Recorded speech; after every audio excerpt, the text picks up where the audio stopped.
67 کے انتخابات کے اندر عوامی لیگ کو مینڈیٹ ملا، لیکن حضرات گرامی قدر بنگالیوں کی اکثریت کے باوجود ان کو حکومت نہیں دی گئی۔ اس علاقے کے اندر اس دور کے اندر جنرل یحییٰ خان کا اقتدار موجود تھا۔ حضرات گرامی قدر ہم فوج کے ادارے کی بڑی عزت کرنے والے ہیں، لیکن ہم اس بات کو بھی بیان کرنا چاہتے ہیں کہ پاکستان کے سقوط کے اندر اس وقت جہاں ہمارے ملک کی سیاسی قیادت نے اپنا کردار ادا کیا، وہاں پر جنرل یحییٰ خان نے بھی انتہائی غلط قسم کے کردار کو ادا کیا۔ حضرات گرامی قدر ذوالفقار علی بھٹو مرحوم نے ادھر ہم ادھر تم کے نعرے کو لگا دیا۔ حضرات گرامی قدر ادھر ہم تم کے نعرے کا نتیجہ کیا نکلا؟ انڈیا نے فوجیوں کو داخل کر دیا۔ مفتی باہنی کے ٹریننگ یافتہ بنگالی قوم پرستوں نے ایسے عالم کے اندر پاکستان کی جو ہے سالمیت کے پر شبہون مارا۔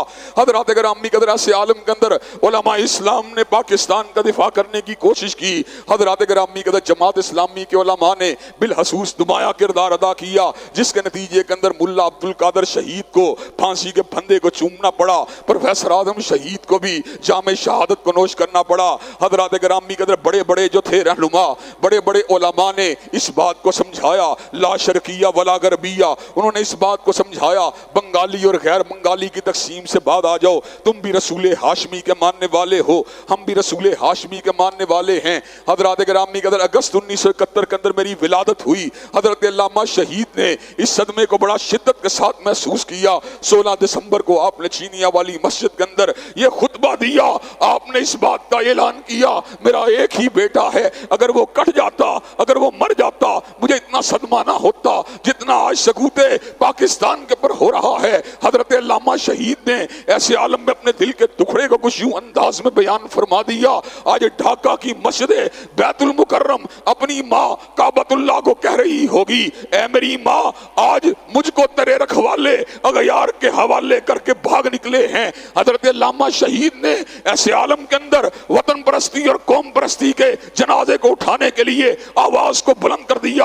آپ نے اسی محبت کا اظہار بنگال کی بستیوں سے کیا جس محبت کا اظہار آپ پاکستان کی بستیوں سے کیا کرتے تھے۔ آپ نے کیا کہا؟ آپ نے کہا تم نے پٹنہ کو چھوڑا، تم نے پونا کو چھوڑا، تم نے کھلنا کو چھوڑا، تم نے راس کماری کو چھوڑا ہے، تم نے چٹاگانگ کی سب سے بڑی عیدگاہ کو چھوڑا ہے، ایشیا کی سب سے بڑی عیدگاہ کو چھوڑا ہے۔ اور حضرت علامہ شہید نے حضرت فاروق اعظم کی یاد کو تازہ کر دیا اور اس بات کا اعلان فرما دیا کہ آج وہ فاروق اعظم جس نے کسریٰ کے آتش کدے کو بجھا دیا تھا، انہی آتش پرستوں کا ایک جرنیل حضرت فاروق کے جانشینوں کی لاشوں کے اوپر کہہ لگا رہا ہے۔ حضرات گرامی قدر یہ تاریخ انسانی کا بہت بڑا المیہ ہے کہ جنرل نیازی نے اور پاکستان کی فوج نے، جس کو ہمارے سابقہ جنرل باجوہ صاحب نے بڑا ہی بہادر قرار دیا، ہم بھی بہادر مانتے ہیں، لیکن تاریخی حقائق کو مسخ کرنا ہمارے بس کی بات نہیں ہے۔